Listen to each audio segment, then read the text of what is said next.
Good evening, everyone, and welcome to another edition of Sportsline Friday Night. I'm Jacques Doucet along with Kevin Baptiste, and unlike the previous 2 weeks, Mother Nature did not get in the way. We've got a full slate of Friday night games. We don't need any of that Saturday, Sunday stuff. That's for the birds. Kevin Baptiste, what do we got? We are finally back to regular scheduled programming, the chaos, the 20-something games. We got some good ones, and we had a good one tonight at Central as the Wildcats were taking on Walker. Both of these teams coming in at 2-0 on the season. And let's pick it up. It was 21-9 Central in the second quarter. Walker with the ball and driving. The old run to one side, go to the other side play as Troy Seville is going to throw back to Caden Jones, one of the reigning Sportsline players of the week, for the first down.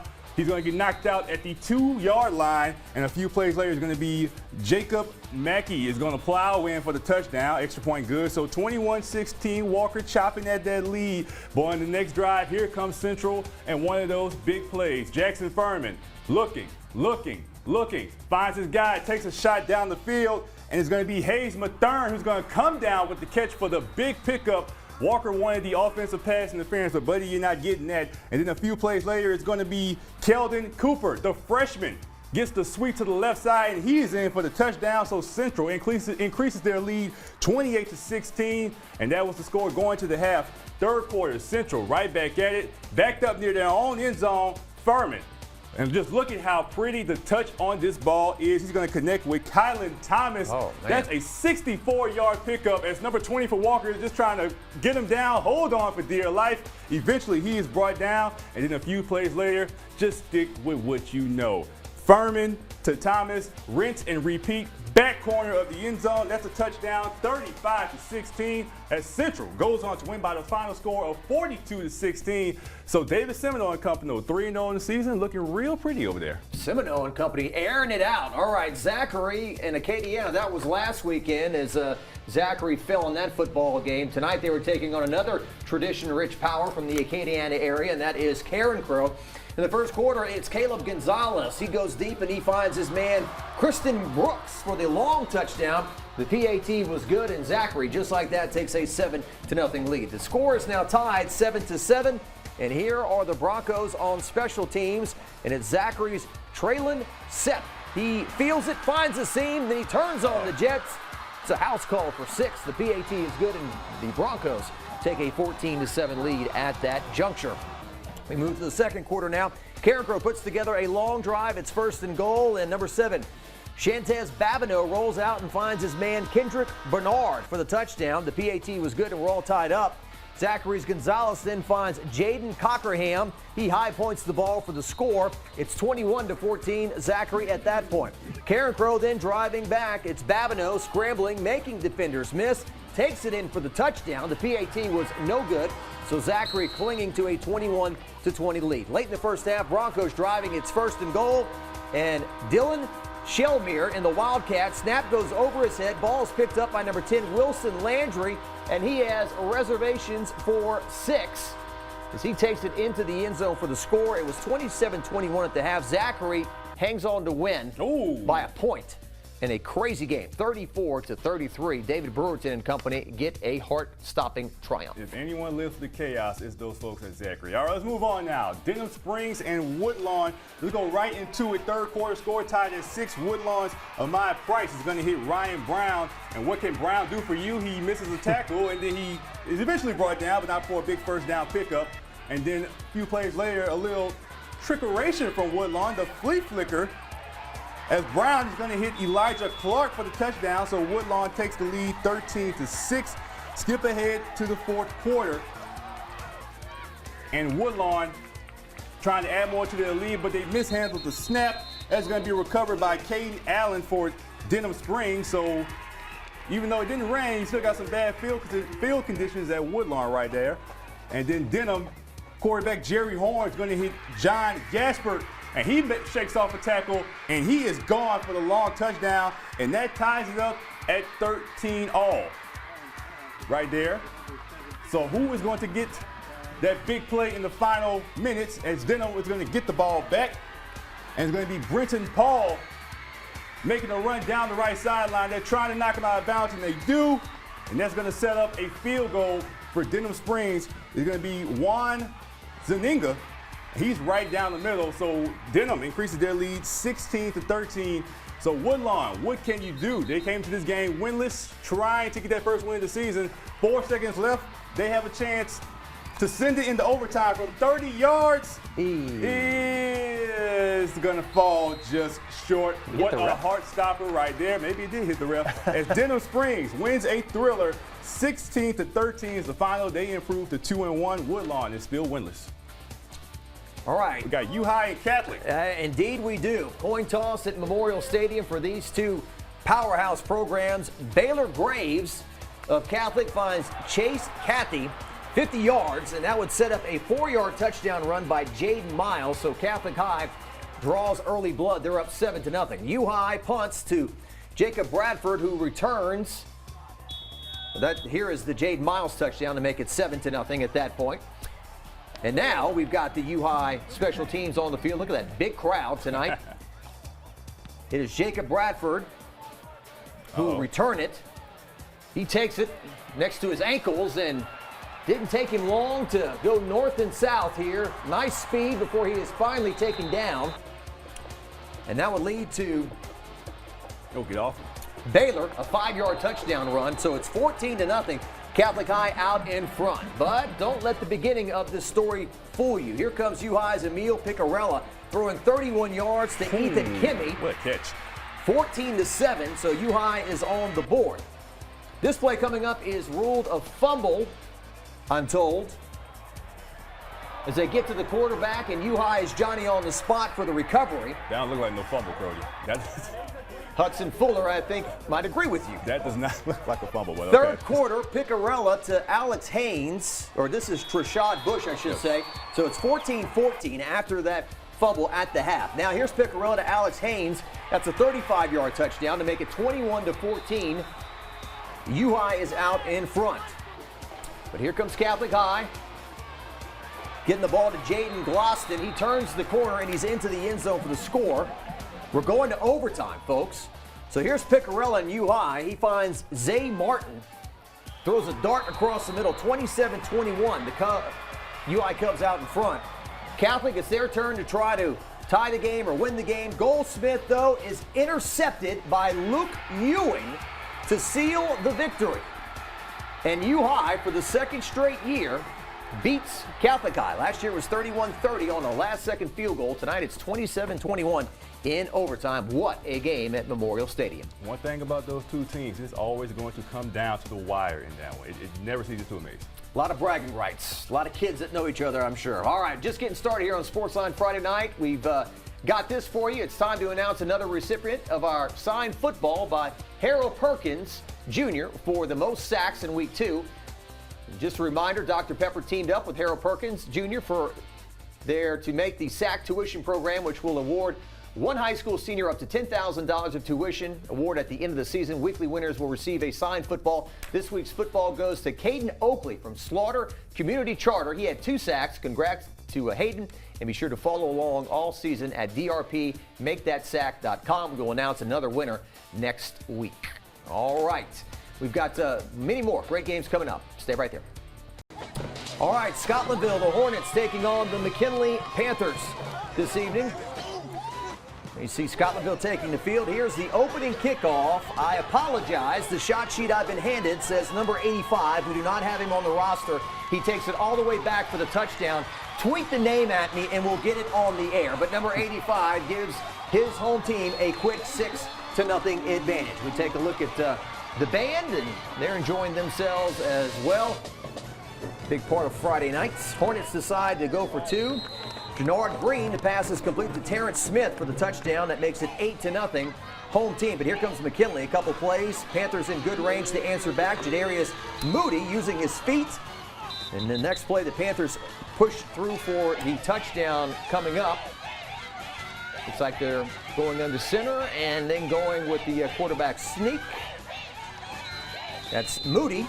And the extra 2 points would tie things up at 8 apiece as well. But Scotlandville got their act together this evening, and they go on to win this game by 20. The final was 28-8. Scotlandville over McKinley. All right, let's go to a district contest. Strowman taking on St. Michael, and this one was a slugfest. Let's pick it up in the fourth quarter with the Strowman. They're trailing 7-0, and their quarterback Elijah Parker is going to keep himself on a design run, and that puts them shy of the first down marker. So on the fourth down, they elect the punts, and St. Michael gets the ball. They draw Strowman offside, and St. Michael eventually just runs the clock out. All right, all right. As they kneel the ball, okay, good, nice last little resort right there. Little But anyway, messy on the kneel. Little messy, but anyways, St. Michael gets the win 7-0. They improve to 2-1 on the season. Parkview Baptist playing host to Iowa this evening. Not Iowa for people out of town. But you know. And this Iowa scored some points. Iowa. Parkview quarterback Noah Graves steps up and he goes deep to CJ DeLone. DeLone is a 38-yard touchdown pass. The Eagles are down at that point 28-14. DeLeon, maybe. Okay. Now we move to the second half. 8:58 left to go in the third quarter after getting a Parkview takeover, and Graves fumbles the snap and recovers, throws it up, and it's DeLeon again for the score, making it a one-score game. So Iowa up at that point 28-21.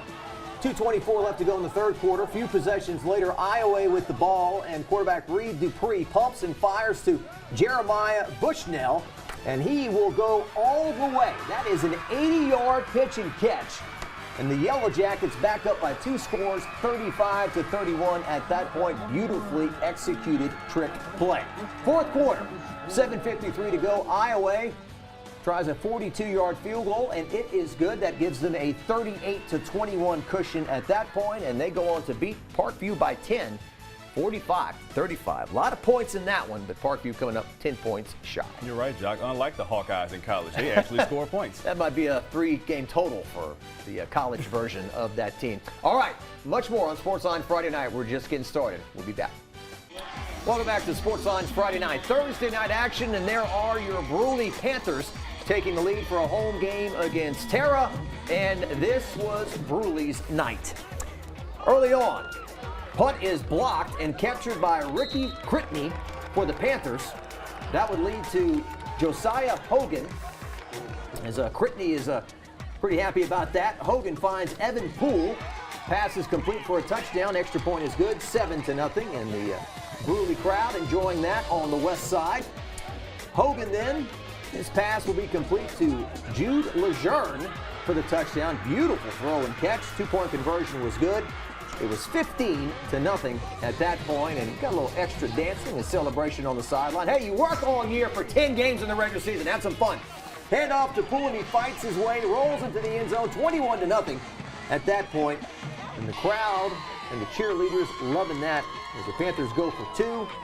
And Poole finds Braden Ray for the completion to make it 23-0. And Bruy, let's make the basketball team perhaps proud, they put up 64 points. 64-0 over Tara. Oh, yeah, hit that running clock in the second half. All right, let's stay on the west side.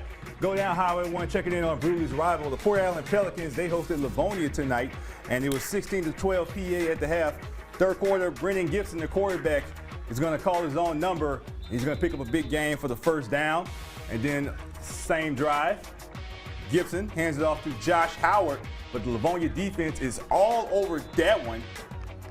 So Livonia trying to make this comeback. And then Gibson almost bobbles the snap, but he gets it and turns that into a good run. So all right, turning nothing into something. I see you, coach's son, right there. And then same drive. It keeps working, keep doing it. Gibson, QB keeper to the right side, got some space, knocked out of bounds, but not before a first down. And then they get to the goal line, and who else? Gibson into the end zone for the touchdown, a 22-12. As Port Allen goes on to win by the final of 22-18. They get their first win of the season. Livonia, they remain winless. Did I remember the preseason he was going to be playing less quarterback this year, or did I just dream that? Gibson probably dreamed that. Yeah, well. That did not seem like the case. Yeah, he was, pretty simple. Snap it to that guy and let him make plays. All right, much more coming up after the break. We've got the debut, of course, of Prairieville this year. We'll have their highlights coming up. Welcome back to Sportsline Friday Night. Prairieville High School, the brand new program playing host to Riverside, a traditional power, and Riverside came to play tonight. Nifty run by Dedrick Lasty, and that would lead to Lasty again for Riverside. This time it's going to be a touchdown. And Riverside, quickly on the road, a team that was in a state championship game a year ago, is up 7-0. The Riverside Rebels defense coming to play as well. You'll see Cole Dimpry is stripped by Ahmad Cage. It's recovered by Martell Henry Jr. Then on the next play, Riverside, Brock Bourgeois to Nehemiah Phillip. 14-0 Riverside. And then Bourgeois to Phillip. They connect again. That would lead to a Bourgeois sneak to make it 21-0 Riverside. And Prairieville, a brand new program as we've talked about tonight, was one of those humbling nights. The growing pains along the way as Riverside goes on to win by the final of 56 to, I was told 56-0. Scoreboard says 56-13. We'll try to get you the truth. That's one way to put it. Riverside's a team full of underclassmen. They're going to be good for a good little minute. All right, let's take it back in town. District 4A on the west side. Plaquemine against Bel Air. Both teams coming in at 1-1. Plaquemine's Nicholas Victorian is going to hit the John Bellany on the screen pass, and he turns that into a nice run. First down, move those chains. So then Plaquemine's going to run a little handoff, but Ja'Cory Freeman says, no, that's a big stop. And then Victorian is going to look for his target, but it ends up into the hands of a white jersey. That's Dedrick Turner Jr. with the interception. But Victorian shakes it back off. Defense gets him the ball back. He takes his shot. He's going to hit John Walker, who makes a few guys miss. And he turns up for the touchdown. Extra point no good, 6-0. And then Plaquemine's offense gets right back to it as Tyrese Mosby is going to take this handoff for a long touchdown, made it 13-0 as Plaquemine went on to win by the final of 20-0. 20-0 at that point. Final score 62-0. Go back to Sportsline real quick. Riverside, it was 56-13 over Prairieville tonight. All right, moving along here, let's take you to lovely St. Gabriel, Louisiana, where East Iberville playing host tonight to Northeast. False start, Jock. False start. Take you back to last night. Oh. Take back to last night. I thought you said I was first. The agent of chaos. There we go. It happens. It happens. The chaos. Santa Ma, John F. Kennedy. It was a heck of a game last night. Opening drive. Cooper Babin takes a shot down the field. And he's going to hit with Timothy Johnson in stride down the right sideline. Early 7-0 lead for the Gators. But this one had a lot of offense early on. Later in the first quarter, Babin faced with another third down. But the junior quarterback finds the answer again as he's going to hit Reed Myers, and that ties it up at 14. So that was the score going into the half. Midway through the third quarter, John F. Kennedy threatened. Amanier Darrensburg lost a back shoulder throw to James Evans for a touchdown, making 21-14, JFK in front. And then skip ahead to the fourth quarter. 28-14, Santa Ma trailing. Fourth down, Babin needs the first down, buys time, chucks it up, and Caven Taylor comes down with it. Move those chains for the Gators, and then moments later, goal to go. The snap is going to hit off the motion man, Carson Sheets, but he gathers the loose ball and dives in for the touchdown. He told John Needs, who shot the game, that it was his first touchdown since Pee Wee football. Good Big J journalism right there, 28-21. So JFK trying to put it away. Darrensburg throws, but that ball is going to be ricocheted into the hands of Andon Milliet, and he returns it near midfield. So the Gators have new life, and that gives it back to Cooper Babin. He's been clutch all night, and when they need a play, he answers the bell. On a fourth down, he hits Connor Darr wide open for the touchdown, 28-27. The Gators say, we're not going for the tie, let's go for the win. On the two-point conversion, Babin rolling around, flushed out, goes to the back of the end zone. Caven Taylor, are you there? Yes, he is. Two-point conversion good. Santa Ma, 15 unanswered points. They retake the lead, 29-28. All right, 2 minutes left, 30-13. JFK's in their own end zone. Don't let anyone get behind you. Oh no. And that's exactly what happens as Darrensburg is going to hit James Evans, and he is off to the races for an 86-yard gain. That puts them well into field goal range, and with 12 seconds left, it's going to be Nayoun Laline. 24 yards right down the pipe. 31-29 is the final. What a game in this one as JFK remains undefeated, 3-0, and that's just a heartbreak from Santa Ma. No other way to put it. Heck of a game, but the home team comes up a little bit short. All right, let's now take you to lovely St. Gabriel. As Northeast, the Vikings at East Iberville, and it was all Tigers early. A touchdown and then a 2-point conversion. Darian Osborne, 24-0, home team at that point. Vikings were trying to answer back. Tyler Johnson, nice run as he takes it near the goal line. And then Jordan Sampson will have the quarterback sneak a little bit later to try to keep the Vikings in the game. They go for 2 and they get it 24 to 8 at that point. But East Iberville answers. Lots of eye candy in the backfield. Fooled the amateur photographer, myself. Ashantis Brooks Jr. He eats the whole jar of candy. Long touchdown run. They would then throw a 2-point conversion to Brooks as well to make it 32 to 8 at the half. And that was your final as East Iberville rolls tonight at home. All right, let's take you to East Feliciana against Albany. Both teams coming in at 1-1 on the early season. East Feliciana with the ball. Mikael Cannon is going to hit Jaquiz Dillon for the touchdown pass. The 2-point conversion, no good. So the Tigers strike first, 6-0. And the Dancers really celebrating the touchdown. And then next is going to be always Jake Miller's pitch, but that's fumbled and picked up by Matthew King, who's going to almost house it, but he's going to be brought down to the 10-yard line. So the Tigers offense with a chance to capitalize. You got to finish that, man. Come on, bro. All that running. You got to finish that. He was laying on the ground like he was dead. Yeah, they did not capitalize it, so Albany catches a break, and Ethan Hebert is going to get the handoff, breaks off a huge run. Oh, man, it's an earthquake. Watch out, Josh Meeks. As the referee runs into the photog when Albany scores, that ties it up at 6-all. And then the Tigers retake the lead. Caden Wilson goes up the middle for the touchdown, make it 12-6. East Feliciana goes on to win by the final score of 20-6, and they improve to 2-1 on the season. All right, let's take it back to closer in town. Episcopal hosting Country Day out of New Orleans. Pick it up in the mid-first quarter. Episcopal with the ball, and their quarterback Zach Who is going to hand off to Mr. Do-It-All himself, Reed Chauvin, and he turns up down the field, puts a shoulder into a defender for a touchdown. That's just real disrespectful right there. A little angry run. All that bench delivering pressing, the punishment. all that weightlifting paying off. 7-0. Episcopal gets a stop. They're right back at it. This time it's going to be Nathan Sanchez, and he jukes the defender in stride for the score.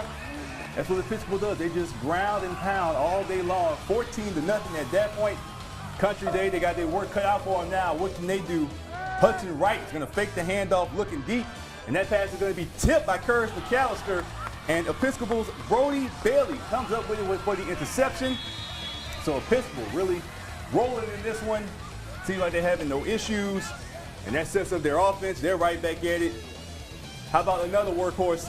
David Olin goes right up the middle, and it's just a foot race, and he is going to outrun everybody in the white jersey. 58 yards to the house, 21-3 Episcopal, and they have no problems in this one. Final score, 51-3 in that one. My apologies to Josh Meeks, videographer, when I made the earthquake comment. I didn't realize he was actually physically hit. That's what happened. It happens.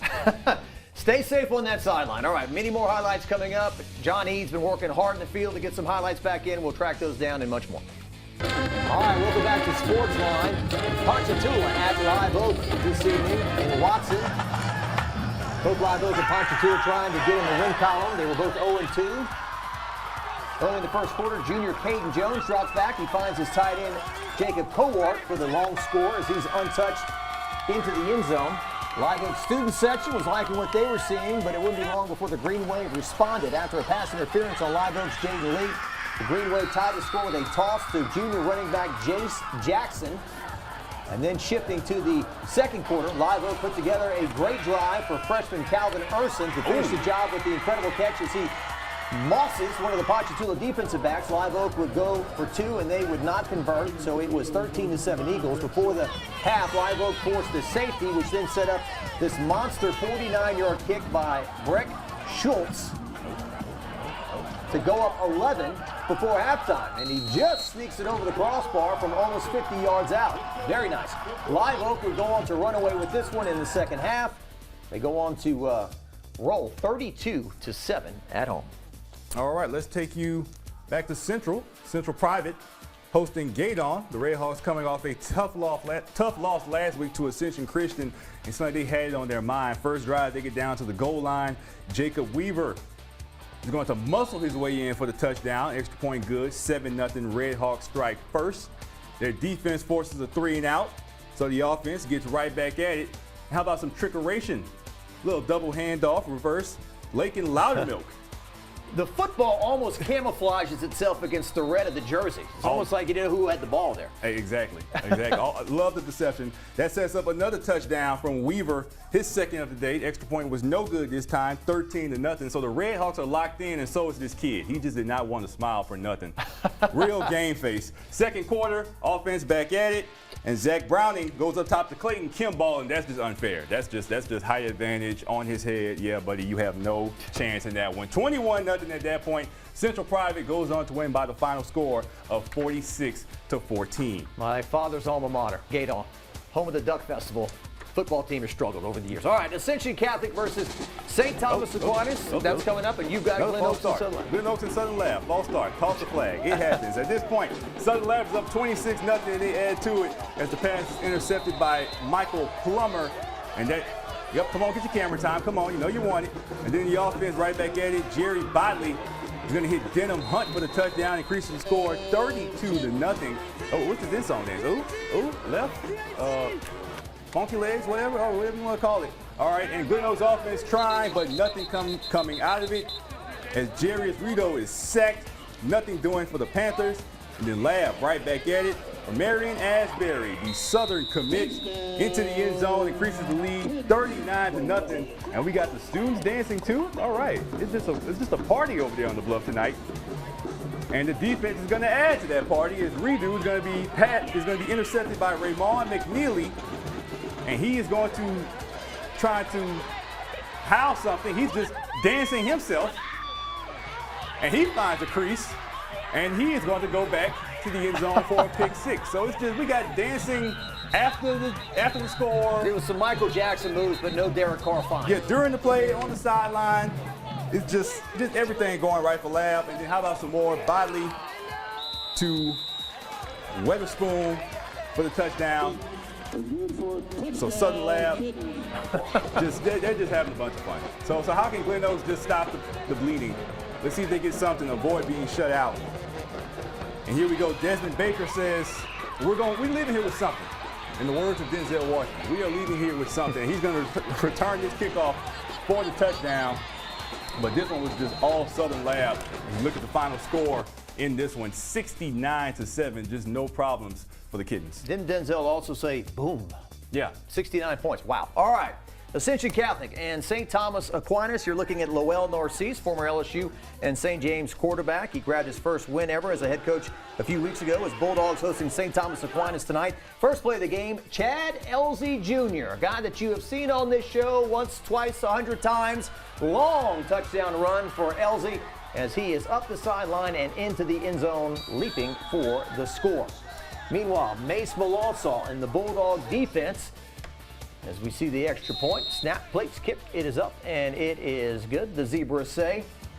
Ascension Catholic, their defense, as we talked about, Mace Malasaw and company, there for the stop. Elsie, another long touchdown run coming up. It was his third rushing score of the game, as pretty simple for a head coach sometimes. Just give it to the guy who's going to make plays, break tackles, and score touchdowns. And Elsie is into the end zone again. This time that makes it 22-0.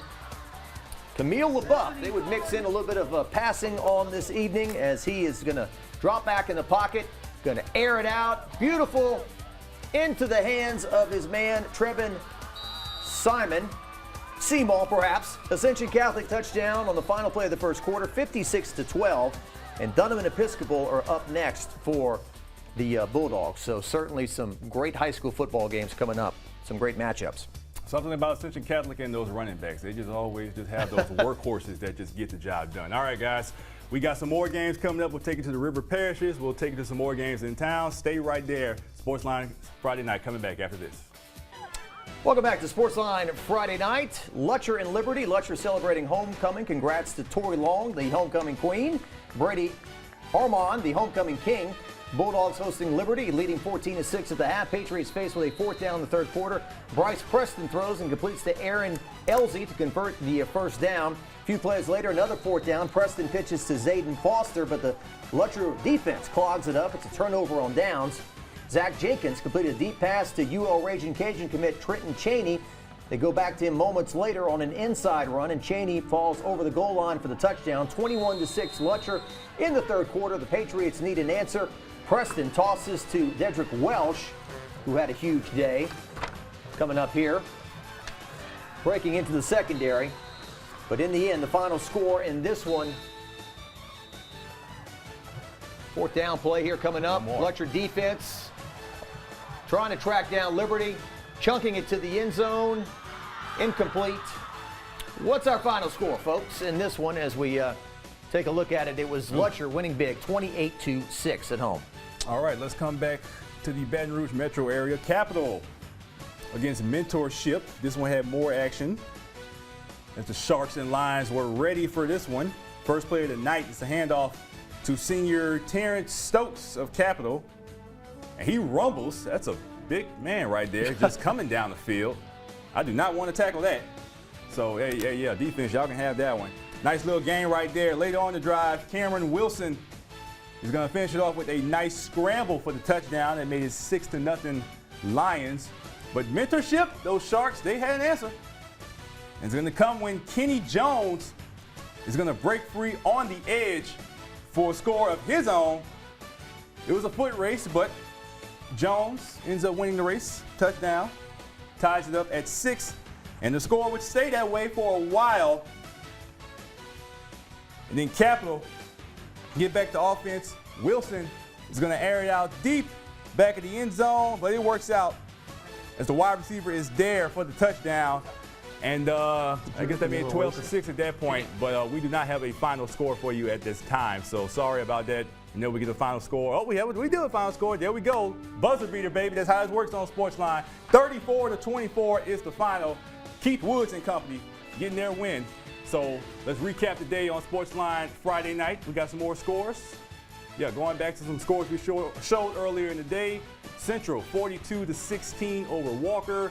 This one was close for a little bit, Jock, early on, but then Central just put it in the high gear in the second half. And then Zachary. Zachary lost to Acadiana last week, but they beat another tradition-rich power from Acadiana, Karenkro, by a point, 34-33. Got some more scores, guys. Yeah, Scotlandville, one of the oldest rivalries in the city. This one goes to the Hornets. As I want to say, I think that's their first win of the season. I mean, Coach Cook, don't get mad at me if I'm wrong on that. But yeah, congratulations to Scotlandville. Always feels good to get a win over a rival in that one. St. Michael, a low-scoring affair over Strowman. Moving on. Early district matchup. Iowa over Parkview Baptist 45-35, and we are going to talk about Dunham and St. Charles Catholic. We had every intention to have highlights of that tonight. It did not come through, but we will have those highlights for you on one of our sportscasts over the weekend. As we move forward here in the scores, we told you about the Thursday night game. Santa Maria lost by 2 to John F. Kennedy. Yeah, just chaos right there. Chaos. This is just, that's self-explanatory. Not much to say about that one. Hoffschooler and company had fun against Terra 64-0 the final. I'm sure the freshmen and maybe the 8th graders, they got some good run in that one too. Yeah, they just a lot of PT. Riverside Academy all over Prairieville 56-13. I would be shocked if Riverside is not back in the dome. They have a lot of underclassmen on that team. Grant, we need to get up the Dunham St. Charles Catholic score before the end of the show if we can. That was a huge game. It was a rematch of the 2022 state championship game between those two teams. Dunham came back to win that game. I believe the final was 21-15, if I'm not mistaken. I thought we were going to show that score for you, but we will have highlights of that game over the weekend. 20-15. You said 20-15? 20-15 Dunham over St. Charles Catholic. Good night, everyone. We'll see you next week.